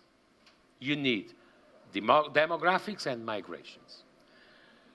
But you just cannot say the word migrations in the current situation in Europe. And this is moderates' fault. You have obviously no zero migration scenario, because in Europe you will need more actives to pay more pensions for people that retire sooner and will live much more time happily. So you have obviously a crash in the destiny. You don't have enough actives, and you will have much more retired people living much more years. So we need migrations. You have two scenarios. Or you choose the migration you need, or you are chosen by the migration you don't desire. But governments are doing nothing on that, and Europe is becoming unable of even approaching the question of migrations. I give you just a last example. Italy. Quickly, please. You criticize a lot Matteo Salvini. Can you imagine? Italy is a founding father of European Union. Europe left completely alone Italy during 2 years. Italy received 600,000 people with no help from European Union. It is the external border. It is an Italian problem. Greece, Italy, and Spain. Or you are able to approach with a common share and vision and rationality the migrations policies, or don't be surprised to have populist leaders with 40% of the vote. And by the way, I'm one of those who consider he will be Prime Minister of Italy sooner or later. You will see it. Mr. Minister Walker. Well, just three headlines in terms of this Right. conversation. First of all, I don't want to demonize populism, because I'm more interested in trying to understand which are the social and political forces and processes that are behind what we call populism. I'm very critical of populism, whether from the right or from the left, whether old or new populism. And in Latin America, we have plenty of examples of old populism and new populism. But we have to try to understand. So, for example, Michael Sandel, the philosopher, gave a talk which I attended last year at University of Notre Dame with a very provocative title, no? Do populists have a point? Was the question mark, no? And his answer was yes. Populists have a point. In which sense? He said that political elites, we political elites, have to take responsibility of having created the conditions for the emergence of populist leaders, whether from the right or from the left. So populist leaders do not emerge from the blue. No, they are, for example, the weakening of political institutions. No, the weakening of political elites, of the state itself, the social crisis, the social unrest, no, which explain, not justifies, but explain the emergence of populism. So let us not demonize populism, but try to understand populism. Second, I think, going back, Richard, to your question about populism and nationalism, because they go in hand. So I do believe that this populist nationalist wave of today, new populism, whether from the right or from the left, is the most important threat over the institutions of representative democracy. No? And we could argue around that, but that's the statement I would like to say in order to finish in the third statement, no? Which is, in terms of the solutions, in terms of how to deal with populism, I would say that the only way effectively of dealing with populism, whether from the right or the left, is by strengthening the institutions, political institutions. There's a trade-off between political institutions and populism. No? If you have weak institutions, it is more likely that populist leaders will emerge.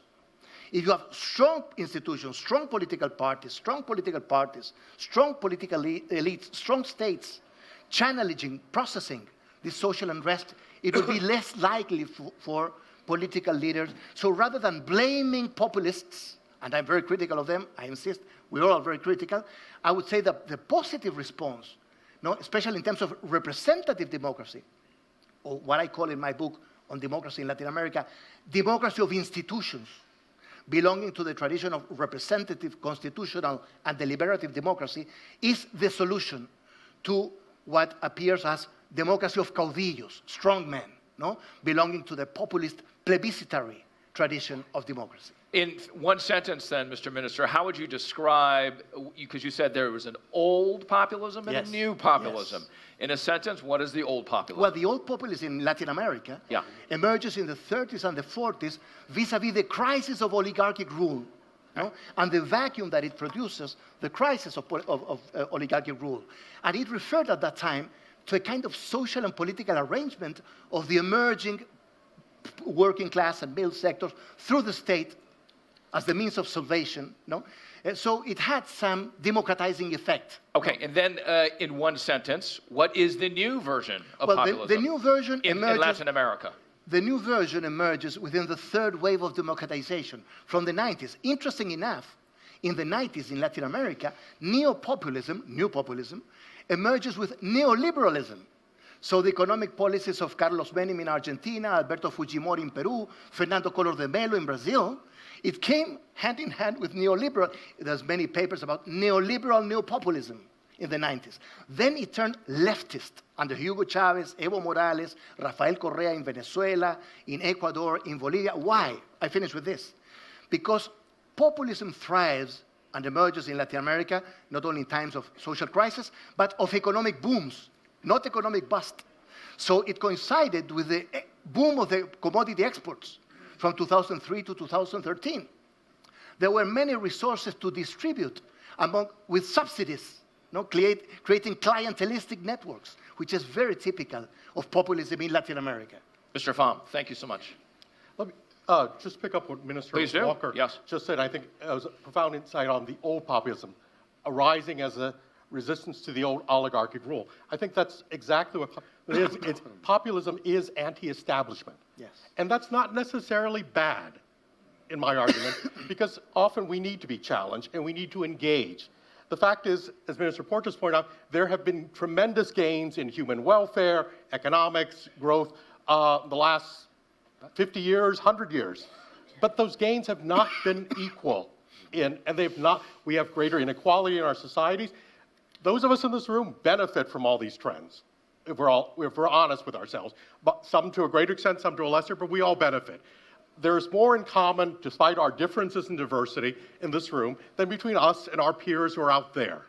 And that's part of the problem, the anti-establishment part. Not that I'm suicidal or that I'm self-destructive, but I have to acknowledge, and I think we all have to acknowledge, that we haven't shared these gains in the same way with everyone. And this is what's feeding that populism. There is a legitimate part, and we do best not only addressing them, but bringing them into the conversation instead of writing them off as, the never-has-beens or precluding them. I'm going to be going out into the audience shortly to get your questions, so ready your questions, but I did want to ask you, Madam Minister Brizuela de Ávila, your perspective on the versions, old, new, Latin American populism.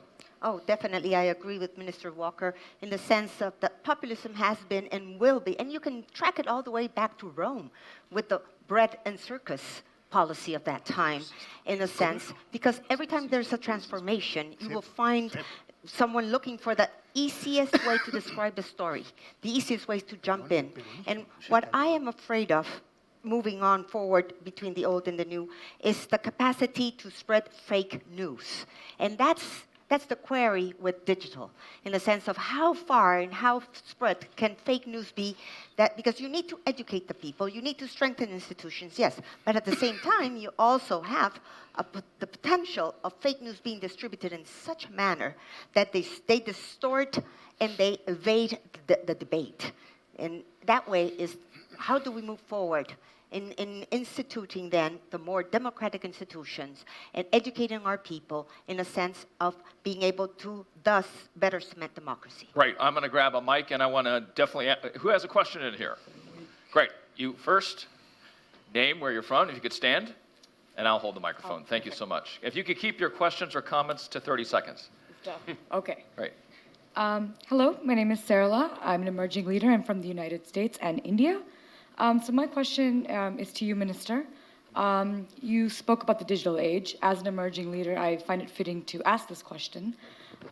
Many of us are here because of the opportunities that were granted to us via the digital age and social media, and our opportunity to speak and express ourselves and engage with others in positive and in perhaps negative ways. Do you think, and this might be addressed to everyone, do you think that it might be beneficial to separate the idea of populism that is in reference to anti-establishment versus populism that is more in reference to xenophobia, hatred, violence, etc.? So we have two different definitions, and populism isn't an insult, but rather a way to describe different sort of situations so we can handle them and address them separately. Thank you. Please. Yes, You're addressing to Minister Walker, no, is that correct? I think it was, Mr. Portas? No, it was to Paulo.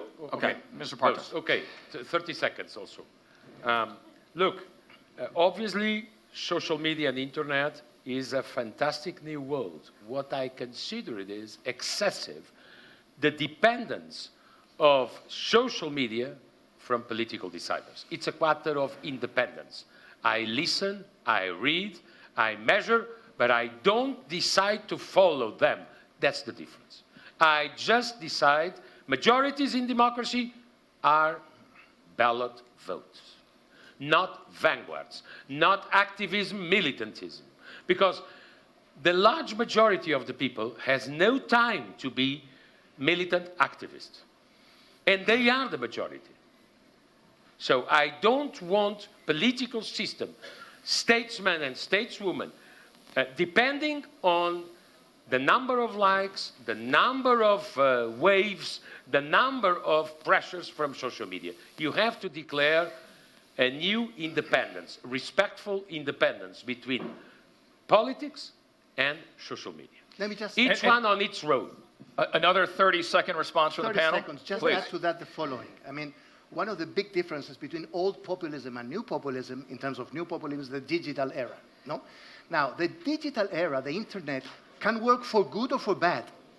So with a click, you can do a lot of good. We began this conference with application, no, and downloading application and communicating ourselves.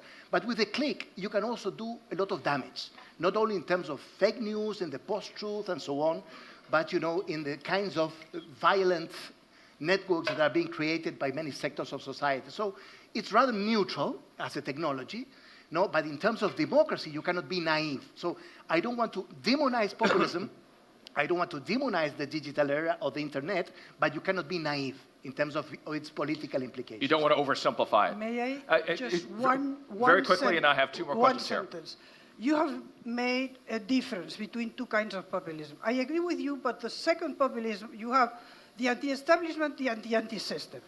One comment, for instance, in the European Union, we have an Article 2, we are a construction of law and by law and institutions. We are an Article 2, which are the values. Whoever in the European Union, and there are governments that are xenophobic or anti-immigration, as a different thing is that you have to have an immigration policy. That's different. But this xenophobia, they are against articles, so against the system. So that this has to be addressed not as a deviation from the, no, it's a deviation from the system. You are attacking this legal and institutional system. And we have to treat them as such because there is where we have instruments by the law. Okay, thank you so much. Two questions back here. Again, if you could stand, tell us your name, where you're from. 30 seconds, no longer, please. Home Trend from the US. Some panelists mentioned the fact that citizens in the US and Europe have developed a strong sense of entitlement. And if their expectations are not being met, they become disenchanted, resentful, and therefore open to populist rhetoric in the sense of simplistic explanation of their challenges, simplistic solution like building the wall, or simplistic blaming of the enemies, the immigrants. And I may add that that's true in many other countries as well, not only in the Western world. Now, my question to you is, what can we do to help those citizens to moderate their sense of entitlement and to reconcile their expectation with what can be realistic? Thank you. That's the first question. Second question next to you, please, sir. If you could stand, tell us where you're from. I'm Plamen Tonchev of the Institute of International Economic Relations from Athens, Greece. I fully agree with Mr. Walker that we need to understand where populism comes from. And I think we need to understand what I would call the Joker effect. I'm referring to the movie. There's a man who is slighted, marginalized, yes. A man that Hillary Clinton would probably include in the basket of deplorables. And this man turns to violence. It's a controversial story, but it's not far-fetched. My question is, while we do have to understand the Joker mindset, is it easy or is it possible to do that? Because we're talking about millions, if not billions of people out there. Thank you. Two questions for our panel. Who would like to take it? I'll take the first in the sense that what can we do, as you asked, to try to deal with these people who are turning populist or feel left behind? I think we have to take advantage of the digital revolution in bringing in more innovative tools that will allow them to feel more engaged, that will make for a wider political participation at national, local, and multilateral organizations.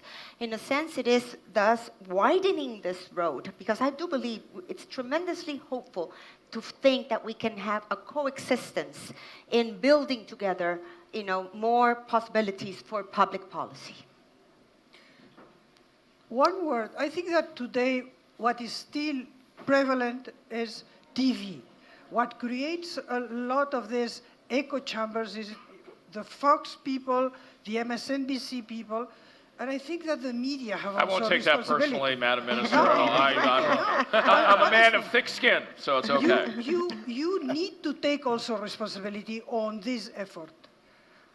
That's a different discussion. By the way, there will be the proof of the proof will be November 2020. That's right. First big populist experience ruling the country. Is he going to be re-elected or no? If he is re-elected, a lot of people will have to review their certainties. If he is not re-elected, you will see the decline of populist movements. Because one thing is to be a populist in a public speech, in a piazza, promising the paradise tomorrow morning. Other thing is deciding, ruling the nation, considering institutions. If it fails in power, that would be an example worldwide. Questions on this side, please. 30 seconds. Stand up, please, if you can tell us where you're from. If it's for a question, I will give up. It's a comment. Okay, 30 seconds, please, sir. Thank you so much. 30 seconds. Yes, please. Thank you. I give up. No, please go ahead. We're now down to 15. Okay. My name is Vitor Borges. I'm from Cabo Verde. Two quick comments, and I agree with Mr. Walker. I believe representative democracy trusts too much conventional legitimacy, and they believe they sacralize the results of elections, and sometimes they do not pay much attention to what's going around. Mr. Portas said that there is those decision makers that are somehow trapped by polls, trapped by social media, and it's true. But at the same time, we cannot oppose the need to pay attention to what people are saying. I agree with you that perhaps you do not have much people speaking, but perhaps we need to pay attention, not opposing conventional legitimacy with what's going on, because the legitimacy you get from elections, it's not necessarily the political, the sociological legitimacy you need to rule a country. Last comment is about getting people out of poverty. And Anna spoke about 30% of people out of poverty in Chile. And it's a huge figure. And yet, we need to pay attention that when you get people out of poverty, it's not only a question of income. Economists will like it. Political people will like it, that when you get people out of poverty, you get them with new objectives, new challenge, new ambitions, and they will not pay attention if you are the responsible for getting them out of poverty. They will focus on their new ambition. And this new ambition, most of the time, conventional, legitimate politicians tend to ignore. Thank you so much. And in fact, this echoes one of the questions that were put up, and maybe we can put up on the screen right now.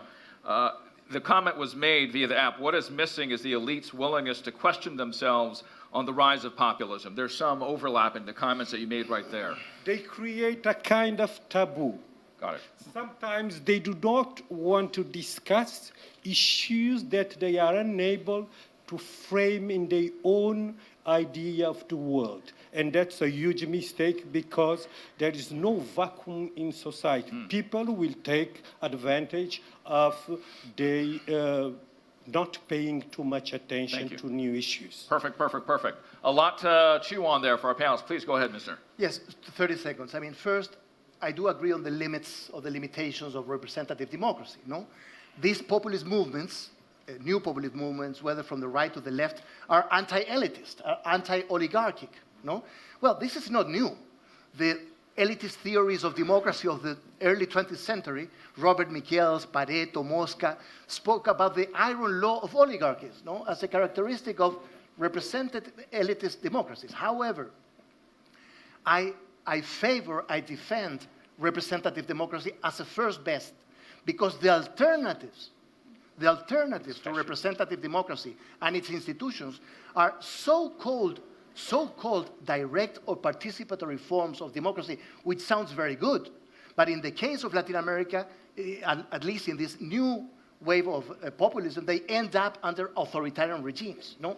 So Hugo Chavez came into power in 1998 with a discourse on direct or participatory forms of democracy, constitutional assemblies, and so on, and he ended up with Nicolás Maduro in a dictatorship. No?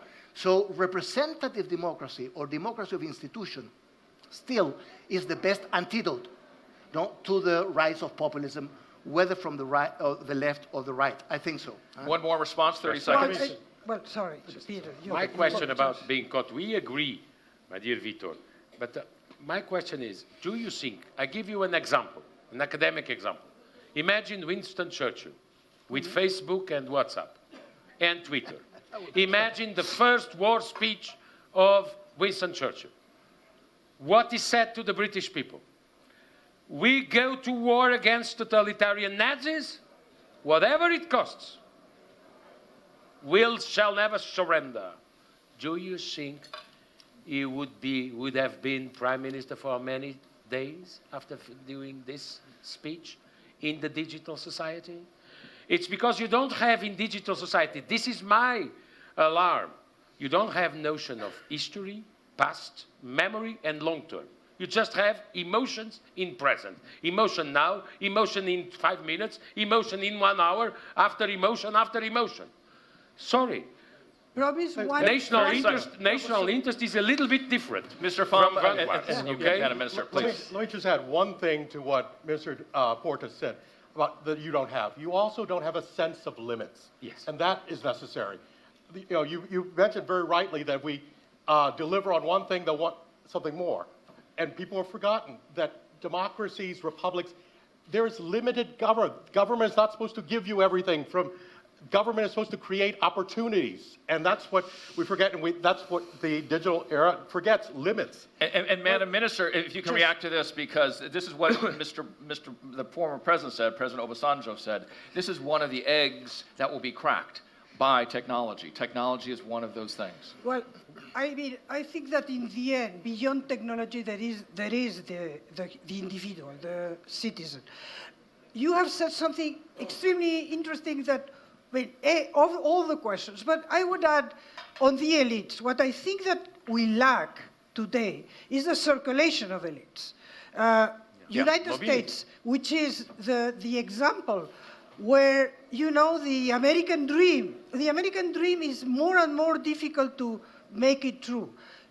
So again, I fully stand by representative democracy because it's the worst, but excluding all the others. You know, it's this paraphrasing. Thank you so much. We have some questions over here. I believe I need to correct something. Okay, sir, if you can, 30 seconds, please. I'm not opposing digital democracy to representative, and I agree with Mr. Portas that that's the base. But what disturbs me in your answer is that you are opposing them. No, I do not oppose them. I believe that the representative democracy is the starting point for this conventional legitimacy, and we'll need it, but it's not enough. That's all I want to say. Otherwise, you will offer the terrain to others to do whatever they want to do. Thank you. I'm going to head over this way. Moderator, there is a gentleman that has been waiting patiently from the first. There are many people patiently waiting, and I'm going to try to get to all of them. That's why I've been stick to 30 seconds. We've got about 5 minutes left, I believe, so we're going to try to squeeze everything in. Okay. My name is Isabel Salcock. I think you guys are a fantastic panel. That's why everybody's jumping up to ask questions. However, I don't agree with everything you say.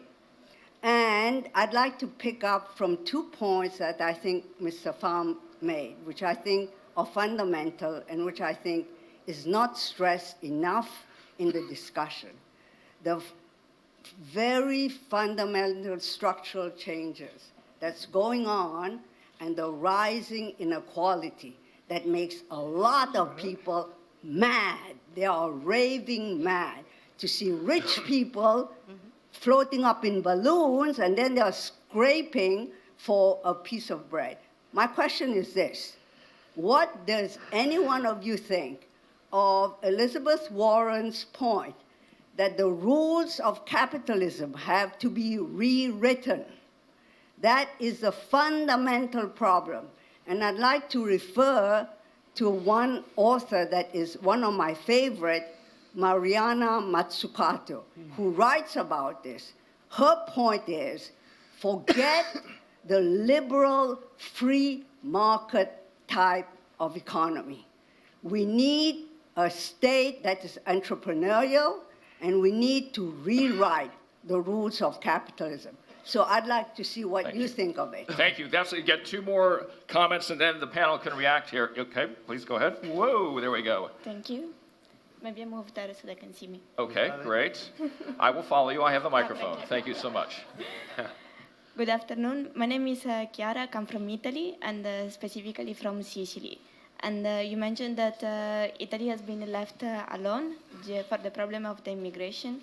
And as a consequence, I don't put myself there, but Italians voted Salvini.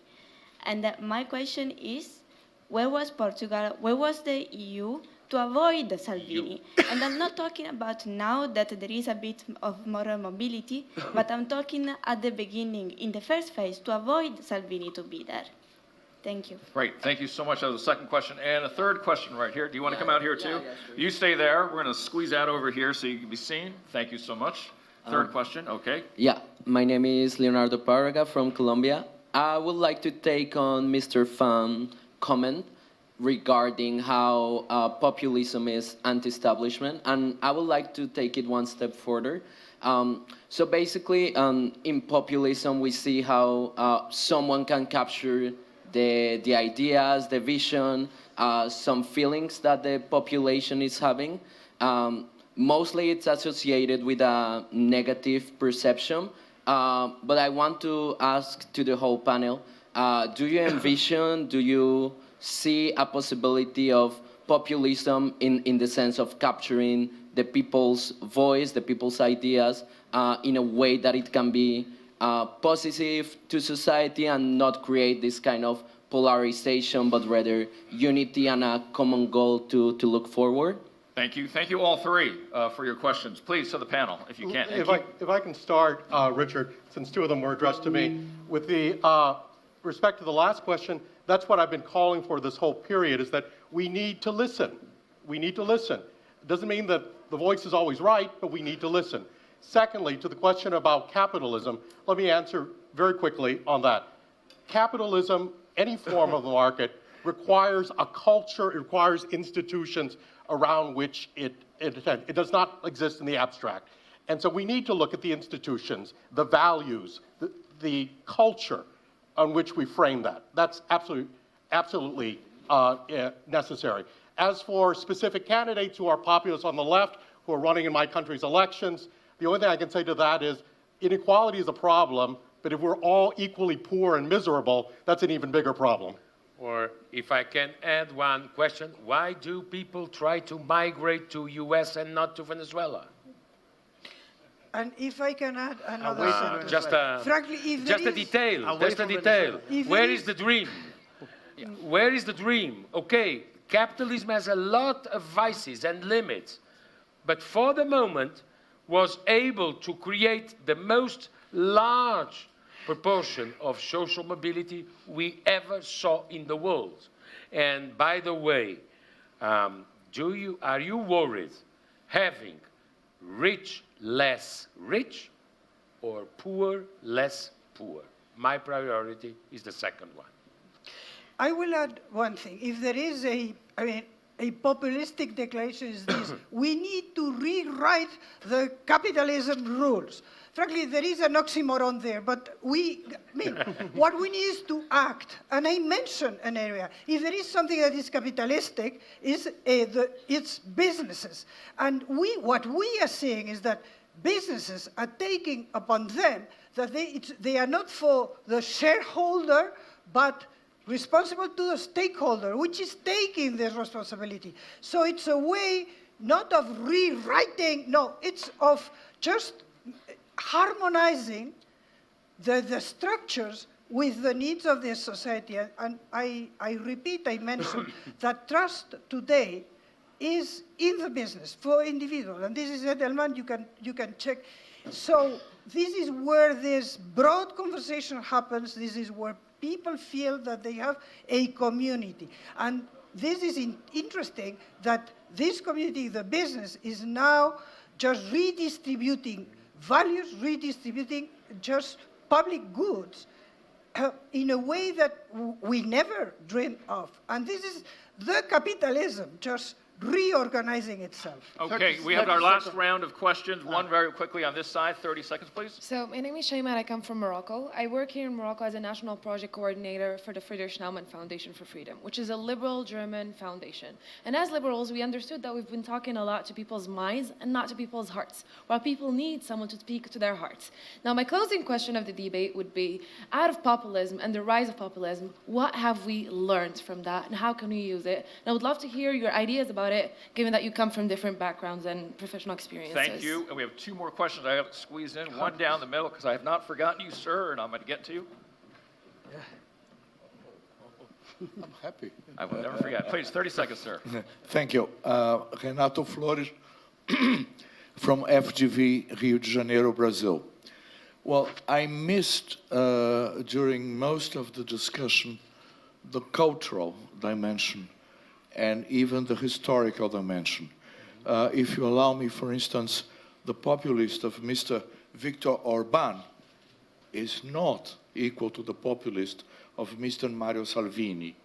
Yes. If I come to my continent, the populist of Hugo Chavez is not the populism of Rafael in Ecuador, and not even equal to the populism in Argentina, which is completely different from the one in Brazil. Of course, I don't want to go to the extreme in which each case would be unique. No, there are common structures. But if we start to identify completely different experiments with completely different historical origins, Minister Portas mentioned about the importance of the historical dimension, we end up with general conclusions, and we are unable to deepen the discussion. Thank you so much. And I've got to hit this side, and then you all can finish. There are two on this side, I know, that raise their hands. Moderator. Okay, please, 30 seconds. Stand and say your name. Alex Martin from Globsec in Central Europe. I have one comment and one question. On the comment, in addition to what Minister Portas said, I think what is missing in a mix of why populism rises is the feeling of impunity towards political class that was not mentioned. And second is the fear of losing identity. This is my comment. My question, in this equation with the populist parties, with technology, digital domain, where are the mainstream political parties? Because I didn't hear any reference on how do we reform the mainstream parties in order to win the narrative. Thank you. In 30 seconds, this will finish it. Okay. Ahmed Razawi, Moroccan academic. I get the sense that the focus on populism is a focus on a symptom of something deeper, which is the crisis of liberal democracy. Wouldn't it make more sense and be more productive to focus on that rather than just one of the symptoms of the crisis? Thank you so much. Please, go ahead. You've got a lot to digest in 2 minutes. 30 seconds. I mean, about the question of democracy, because the real tension here is between populism and democracy, as I see it. No? First, perhaps democracy has become too much of a monologue, no? And it needs to become more of a dialogue. It has been too much inward-looking, perhaps because of its representative elitist nature. And it has to have more outward-looking, outreach, no? Down to earth, no? Looking at the realities. That's my first statement. And the second statement is that democracy has to deliver. And the state has to deliver, precisely because the people feel entitled and feel empowered. People feel empowered and entitled, but people are not stupid. People are not demanding miracles from democracy or from the state. People are demanding dignity. There's a sense of dignity behind all this social unrest and social protest and social mobilization. So democracy has to become more of a dialogue. Democracy has to deliver. Just to our Brazilian friend, you are absolutely right. One of the practical limits of populisms is the relation between Mr. Salvini and Mr. Orban. Mr. Salvini doesn't want to welcome migrants alone. He wants Europe to share. Mr. Orban says, I don't welcome one single migrant. Both are populists, both are nationalists, but sometimes populists and nationalists have parallel lives but contradictory policies. So that's one of the limits of reality on populism. Second, you asked for suggestions. You are absolutely right about what you said about the political elite. You have obvious a problem. What is identity in global world? Maybe we know more about town's identity than national identity in our days? And what is the difference between right and left when they are in government? It's not so far when you have common policies, namely in Europe. But to give you an answer, the most interesting, I have no answer. I know two things. If there was a too regulated environment, digital world wouldn't exist because they need freedom to be launched. Now you have the opposite problem, no regulation at all. And the best idea I heard till today, to try to limit hate, extremism, vanguardism, the typical vanguardism you find in this social media life, is from a senator, an Italian senator, 82 years old. She's a Jew. She's being insulted every day because she was nominated senator. Give me just 10 seconds. Unbelievable insults. You cannot imagine what they are able to write against this lady with the number of Auschwitz in her arm. And she said something like this: in dictature, I can understand the law protecting confidentiality. But in democracy, why should I protect fake identities, fake profiles, fake industries? So if you want to open an account or a profile, just give them a copy of your identity card. This would reduce at least 50% the courage of fake authors. Thank you, Mr. Minister. Mr. Pham. Since we have very limited time, I'm just going to address the question there with just a counsel from someone far wiser than me. In 1977, before he was elected president, Ronald Reagan traveled around the U.S. Listening, and he came out with what he called the politics of prudence. He defined it as a positive and a negative. The negative was he was against rigid, irrational clinging to abstract theory in the face of reality. And that's the challenge to the political class today, to step away from that. And then the second, the positive part, was a willingness to hear from experience. And that's what we need to do, be willing to hear from the experience of our fellow citizens and bring that into our calculus. And that's the solution. 30 seconds, Madam Minister Palacio. I will pick up this question about the parties. What we are seeing is a transformation of the classical picture of classical parties. Macron's party is a new party. The Greens are just coming to the front line in Germany. So all this is being reassigned because the parties need to recover this role of conveyor belt between the governed and the government. And this is what the Greens is a very good example. One sentence allow me on liberal democracy. Why? It's true that what we are discussing is about liberal democracy, but it goes well beyond. Among other things, why? Because the international institutional rules-based order today was inspired in the beginning, after World War II, by this liberal democracy. So this is transpiring in everywhere, and we are seeing manifestations. It's absolutely true that Brazil has nothing to do with Vox in Spain or with Alternative for Deutschland. These are manifestations that are cultural. They are a big driver. In Spain, we have in Catalonia. But again, it is important because liberal democracy, liberal representative democracy, for the moment, I don't see a better system. And Madam Minister, you started us off. You get to finish. Thank you so much. A quick answer this way. Populism is a lens for looking at our politics. And the question of populism will always have little urgency, if not for the shortcomings that we have on being able to deliver. And on the digital revolution, to me, it's not only technical or economic, it is also a politics and citizenship revolution. And this is where we jointly have to be able to bring in more transparency, which at the end will strengthen institutions. I thank you all for sticking to our time limits. There are more ideas that we could cover today in the prospects for populism in this first plenary. Thank you so much for giving your all. Thank you to our panelists as well for giving your all today.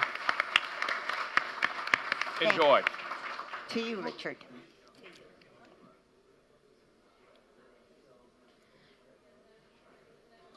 Ladies and gentlemen, we will now take a coffee break.